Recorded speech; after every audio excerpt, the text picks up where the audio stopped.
வணக்கம் நேயர்களே.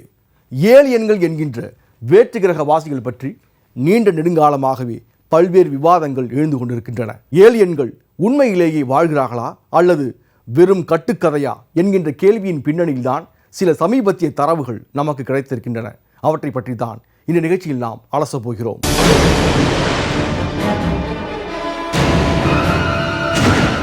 பூமிக்கு அருகில் கண்டுபிடிக்கப்பட்ட பூமியை போன்ற கிரகம்.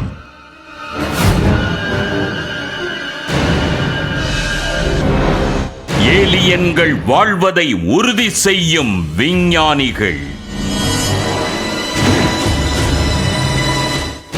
ஏலியன்களால் கடத்தப்படும் அச்சத்தில் காப்பீடு செய்து கொள்ளும் அமெரிக்கர்கள். தீராமல் நீளும் அறிவியல் மர்மங்கள்.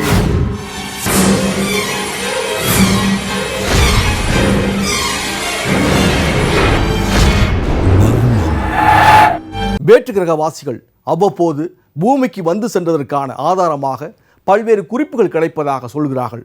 பண்டைய எகிப்தியர்களுடைய சித்திர வடிவ எழுத்துக்களின் அடிப்படையிலான ஆய்வுகளில் இது தெரிய வந்திருப்பதாகவும் சொல்கிறார்கள்.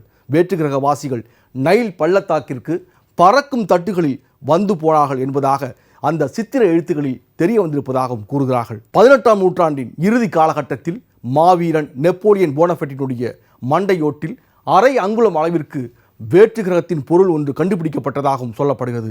அவர் கிபி 1794ஆம் ஆண்டு காலகட்டத்தில் சில நாட்கள் யாருக்கும் தெரியாமல் வெளியே தங்கியிருந்ததாகவும், பிற்பாடு அவர் திரும்பி வந்து சிறையில் அடைக்கப்பட்ட பிறகு அவரது நடவடிக்கைகள் வித்தியாசமாக இருந்ததாகவும் சொல்லப்படுகிறது. இவற்றின் அடிப்படையில் எல்லாம் ஏலியன்கள் பேசப்படுகிறார்கள். இந்த சூழ்நிலையில்தான் பூமிக்கு அருகிலேயே ஒரு கோள் கண்டுபிடிக்கப்பட்டிருப்பதாகவும், அந்த கோள் பூமியைப் போலவே இருப்பதாகவும், அங்கே ஏலியன்கள் வாழ்கிறார்கள் என்றும் சொல்லப்படுகிறது. அந்த கோளின் பெயர் என்ன, அதற்கு எந்த அளவுக்கு சாத்தியம் இருக்கிறது என்பதையெல்லாம் எப்பொழுது தொடர்ந்து பார்க்கலாம். வேற்று கிரகவாசிகள். இப்படி ஒரு இனத்தவர்கள் பற்றிய பல்வேறு தகவல்கள் நீண்ட காலமாகவே விவாதிக்கப்பட்டு வருகின்றன.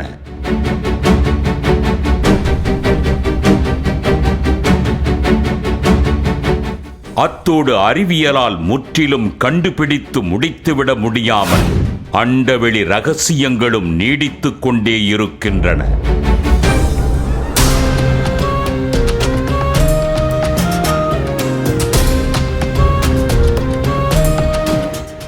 அதாவது புதிதாக கிரகங்கள் கண்டுபிடிக்கப்படுகின்றன.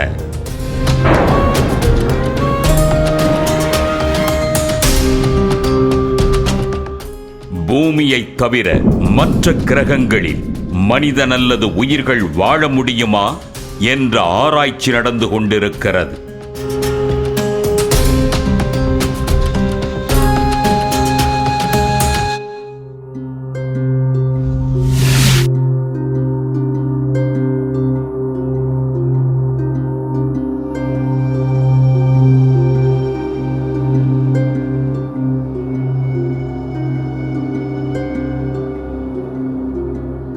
பூமியின் துணை கோளான சந்திரனில் சில வேற்றுக்கிரக உயிரிகள் வந்து சென்ற தடயங்கள் கிடைத்திருப்பதாக சில ஆச்சரிய தகவல்கள் வெளியாகியுள்ளன.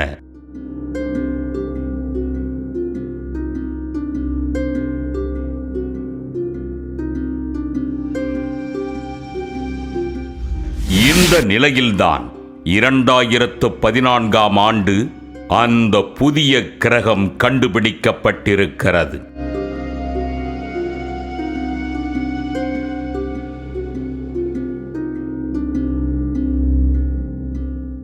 பூமிக்கு மிக அருகில் உள்ள இந்த கிரகமானது பூமியை விட மிக பெரியது. அதாவது 5 மடங்கு நிறை கொண்ட இந்த கிரகம் பூமியிலிருந்து 16 ஒளியாண்டுகள் தூரம் கொண்டதாக சொல்லப்படுகிறது.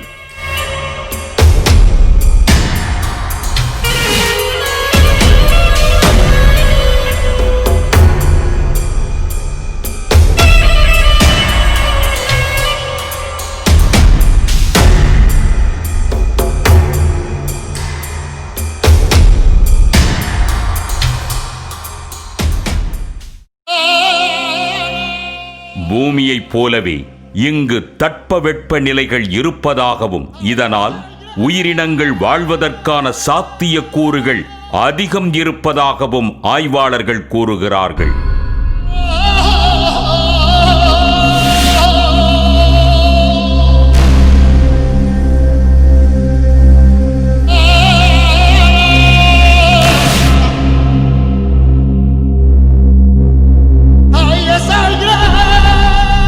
வேற்றுக்கிரகவாசிகள் இருப்பதை கண்டுபிடித்தால் என்ன பயன்?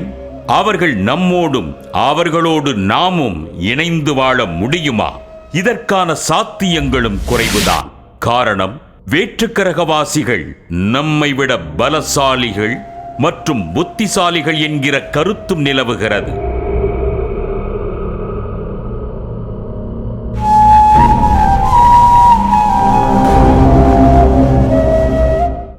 புகழ்பெற்ற அறிவியலாளர் ஸ்டீஃபன் ஹாக்கிங்ஸ் ஒரு முக்கியமான எச்சரிக்கையையும் இந்த விவகாரத்தில் விடுத்திருக்கிறார்.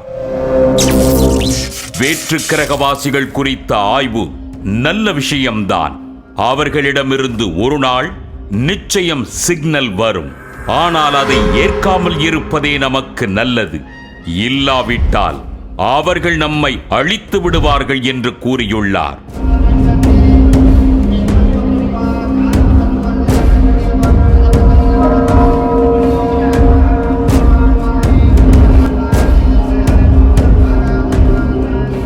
அப்படிப்பட்ட நிலை கிளிஸ் 832c கிரகத்திலிருந்து கூட வரலாம். இது ஒரு குட்டி சூரியனை சுற்றி வருகிறது.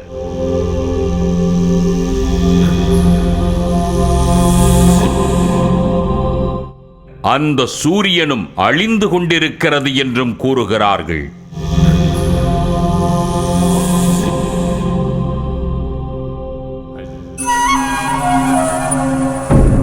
வேற்று கிரகங்களில் உயிரினங்கள் அல்லது மனிதர்கள் வாழ்கிறார்களா என்கின்ற ஆய்வுகள் பல்வேறு நாடுகளிலும் மிக தீவிரமாக நடந்து வருகின்றன.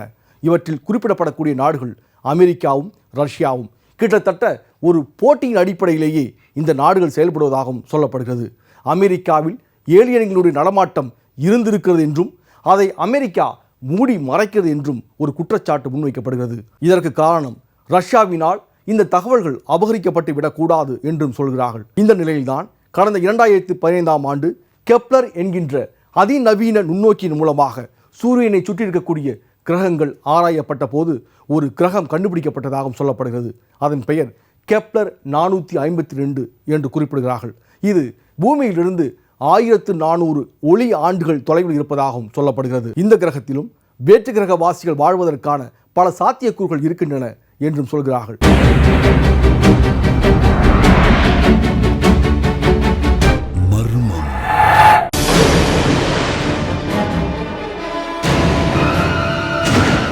பூமிக்கு அருகில் கண்டுபிடிக்கப்பட்ட பூமியை போன்ற கிரகம்.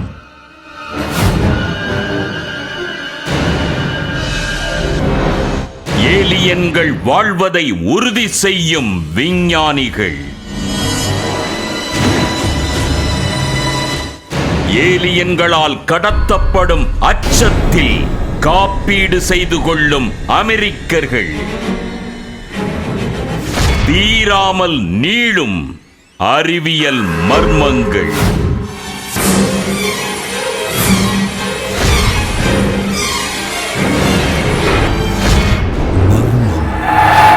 வேற்று கிரகவாசிகள் பற்றிய ஆய்வுகளிலும் தகவல்களிலும் ஒரு முக்கியமான நிகழ்வு 1947ஆம் ஆண்டு நிகழ்ந்தது.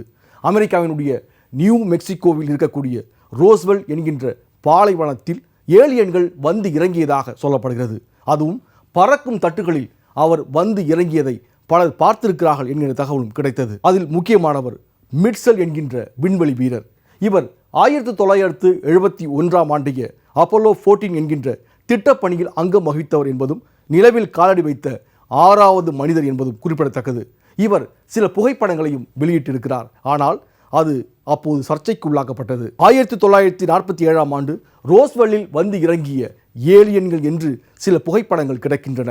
ஆனால் அவை ஒரு குழந்தையினுடைய புகைப்படம் என்பதாக மறுத்து சொல்லப்பட்டது. இந்த சூழ்நிலைதான் மேலும் பல்வேறு தகவல்கள் இந்த வேற்று கிரகவாசிகளையும் புதிய புதிய கிரகங்கள் பற்றியும் நமக்கு கிடைக்கின்றன. அவற்றையெல்லாம் தொடர்ந்து இப்பொழுது பார்க்கலாம். வேற்றுக்கிரகவாசிகள் பற்றிய மேலும் ஒரு ஆய்வு ஒன்றும் பரபரப்பை ஏற்படுத்தியிருக்கிறது. 2018 ஆண்டு ஜனவரி 31 தேதியன்று ஏற்பட்ட ப்ளூ ரெட் மூன் என்னும் அரிய விண்வெளி நிகழ்வின் போது நிலவின் அருகே ஏதோ ஒரு பொருள் பறப்பது போன்றும் நிலவை அது கண்காணிப்பது போன்றும் வீடியோ வெளியாகி பரபரப்பு ஏற்பட்டது. இதன் பிறகு பூமிக்கு அருகே பெர்னார்ட் பி என்ற இரண்டாவது மிகப்பெரிய நட்சத்திரம் கண்டுபிடிக்கப்பட்டது.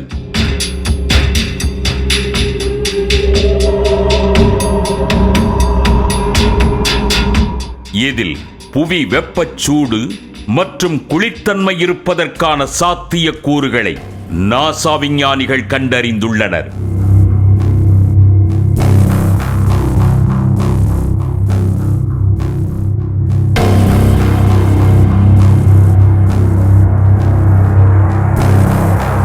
இதனால் அங்கு உயிரினங்கள் இருக்கக்கூடும் என கூறுகின்றனர்.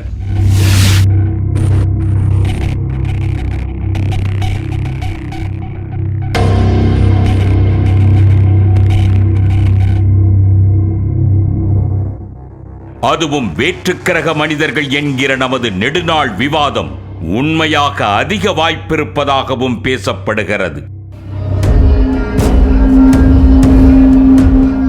இந்நிலையில் வேற்றுக்கிரகவாசிகள் உண்மையாகவே வாழ்கின்றனர் என்றும் அவர்கள் பலமுறை பூமிக்கு வந்து சென்றுள்ளனர் என்றும் நாசா விஞ்ஞானிகள் கருதுகிறார்கள்.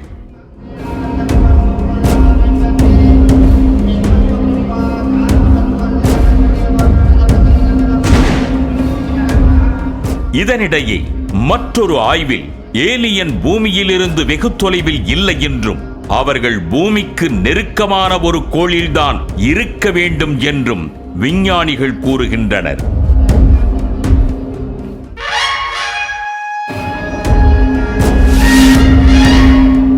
இதற்கு சமீபத்தில் வெறும் 6 ஒளியாண்டு தொலைவில் இருந்து, அதாவது வினாடிக்கு 3 லட்சம் கிலோமீட்டர் வேகத்தில் 6 ஆண்டுகள் பயணிக்கும் தூரத்தில் இருந்து ரேடியோ சிக்னல் கிடைத்திருப்பதை விஞ்ஞானிகள் மேற்கோள் காட்டுகின்றனர்.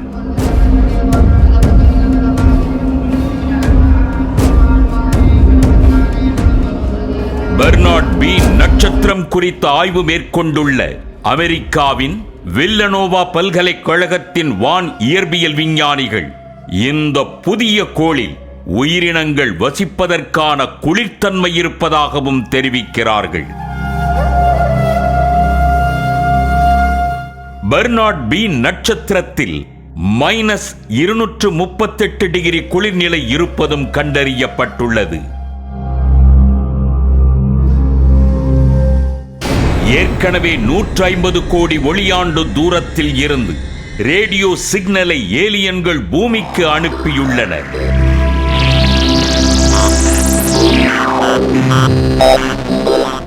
இதை கனடாவின் பிரிட்டிஷ் கொலம்பியா மாகாணத்தில் உள்ள விண்வெளி ஆய்வு மையம் கண்டுபிடித்துள்ளது.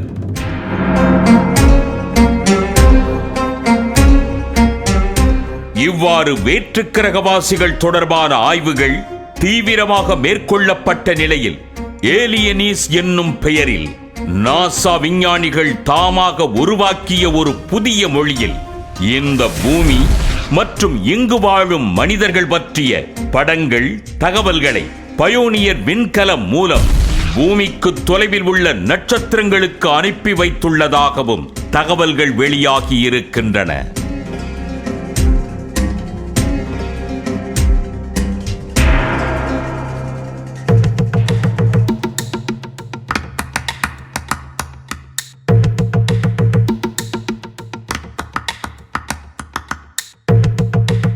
உலகம் முழுக்க இருக்கக்கூடிய பல அண்டவெளி ஆராய்ச்சியாளர்கள் சூரிய குடும்பத்திற்கு அப்பாலிருந்து வரக்கூடிய பல ரேடியோ சிக்னல்களை தொடர்ந்து கண்காணித்து வருவதாகவும் சொல்லப்படுகிறது. ரஷ்யாவில் இருக்கக்கூடிய ஒரு கோடீஸ்வரர் கடந்த 2015 ஆண்டு பிரேக் த்ரூ இனிஷியேட்டிவ்ஸ், அதாவது சாதனை முறியடிப்பு முயற்சி என்கின்ற அமைப்பை உருவாக்கி இது போன்ற சிக்னல்களை அறிவியல் ரீதியாக கண்காணிக்கும் முயற்சியை தொடங்கியிருப்பதாகவும் தகவல்கள் வெளியாகி இருக்கின்றன. இப்படி பல முயற்சிகள் வேற்றுக்கிரகவாசிகளை கண்டுபிடிப்பதற்கும் அவர்களை தொடர்பு கொள்வதற்கும் நடந்து கொண்டிருந்தாலும் இவையெல்லாம் ஆபத்தான முயற்சிகளாகவே பலராலும் கருதப்படுகிறது.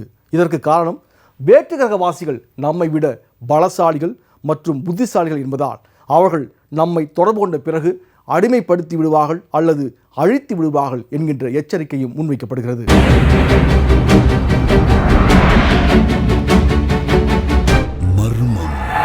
வேற்று கிரகவாசிகள் வேறு கிரகங்களில் தான் வாழ முடியும் என்பதை தாண்டி பூமியிலேயே சில ரகசிய இடங்களில் அவர்கள் வாழ்வதற்கான சாத்தியங்கள் இருக்கின்றன என்பதாகவும் சொல்கிறார்கள். அவற்றில் ஒன்றாக சஹாரா பாலைவனத்தில் கண் போல வட்ட வடிவத்தில் காண கிடைக்கக்கூடிய ஒரு அமைப்பையும் சுட்டி காட்டுகிறார்கள்.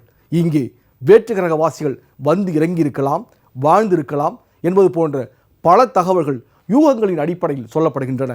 ஆனால் ஆய்வுகளின் அடிப்படையில் இவை மறுதளிக்கப்படுகின்றன. இவை மட்டுமல்லாமல் பழங்கால கட்டிட மிச்சங்கள், எழுத்துக்கள், சித்திரங்கள் போன்றவற்றையும் ஆதாரங்களாக முன்வைக்கிறார்கள். இந்த சூழ்நிலையில்தான் ஏரியில் இருக்கக்கூடிய நுண்ணுயிர்களை வைத்தும் வேற்று கிரகவாசிகள் வாழ்வதற்கான ஆதாரங்கள் கிடைப்பதாக சிலர் சொல்லிக் கொண்டிருக்கிறார்கள். பொதுவாக உலகில் இருக்கக்கூடிய சில நீர்நிலைகளில் மீன்கள் உள்ளிட்ட உயிரினங்கள் வாழ்வதில்லை என்கிற தகவல் நமக்கு கிடைக்கிறது. ஆனால் நுண்ணுயிர்கள் அங்கே காணப்படுவதும் குறிப்பிடப்படுகிறது. அவற்றில் ஒன்றாக தி டெட் சி என்கின்ற சாக்கடல் பற்றி நாம் ஏற்கனவே நமது நிகழ்ச்சியில் பார்த்திருக்கிறோம். இந்த சூழ்நிலையில்தான் மேலும் ஒரு ஏரியிலும் இதே போன்ற நிலை நீடித்திருக்கிறது. ஆனால் இங்கு கிடைக்கக்கூடிய நுண்ணுயிர்களை வைத்து வேற்று கிரகத்திலும் இது போன்ற நுண்ணுயிர்கள் மற்றும் மனிதர்கள் வாழ்வதற்கான சாத்தியங்கள் இருப்பதாக வாதிடுகிறார்கள். அந்த ஏரியை பற்றியும் அந்த வாதங்கள் பற்றியும் தொடர்ந்து இப்பொழுது பார்க்கலாம். அமெரிக்காவின் கலிபோர்னியா மாகாணத்தில் இருக்கிறது மோனோ ஏரி.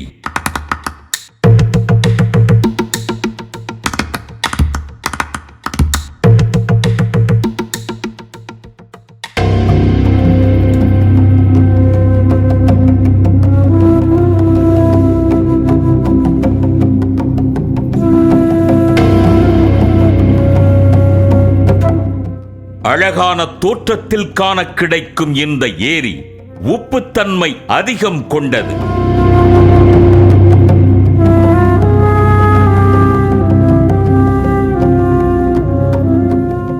இங்கே மீன்களை பார்க்க முடியாது.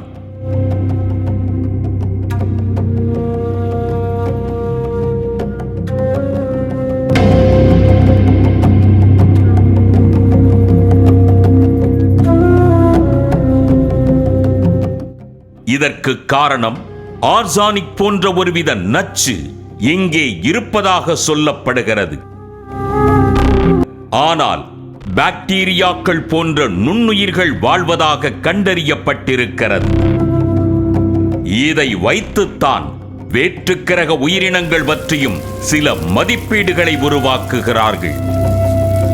வேற்று கிரகங்களிலும் இதே போன்ற நிலையில் நுண்ணுயிர்கள் மற்றும் பிற உயிரினங்கள் பல லட்சக்கணக்கான ஆண்டுகளில் வாழ தகுதியற்ற சூழலையும் கடந்து வந்திருக்க வேண்டும் என்று கருதப்படுகிறது.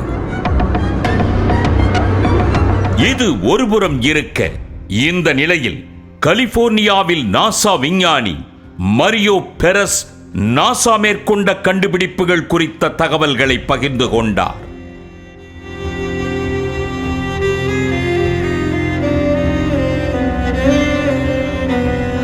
விண்வெளி தொலைநோக்கி மூலம் சூரிய மண்டலத்துக்கு வெளியே மேலும் 219 கிரகங்கள் இருப்பது கண்டுபிடிக்கப்பட்டுள்ளதாக தெரிவித்தார்.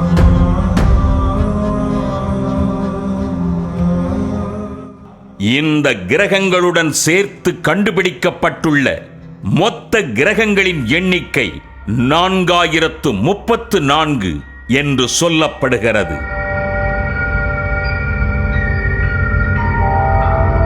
இவ்வாறு புதிய கிரகங்கள் கண்டுபிடிக்கப்பட்டு வரும் நிலையில் வேற்று கிரகவாசிகளால் தாங்கள் ஒருவேளை கடத்தப்பட்டுவிடக்கூடும் என கருதி அமெரிக்காவில் 40,000 பேர் காப்பீடு செய்து கொண்டிருக்கிறார்கள் என்ற தகவல் வெளியாகியிருக்கிறது.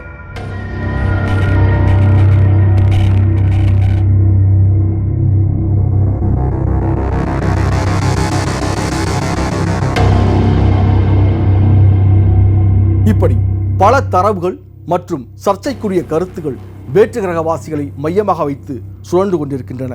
இவற்றை தெளிவுபடுத்துவதற்கு அறிவியல் தொடர்ச்சியாக முயன்று கொண்டே இருக்கிறது. என்றாலும் முழுமையான தீர்வு என்பது வேற்று கிரகவாசிகளை பொறுத்தவரை இன்னமும் எட்டப்படாமலேயே இருக்கிறது.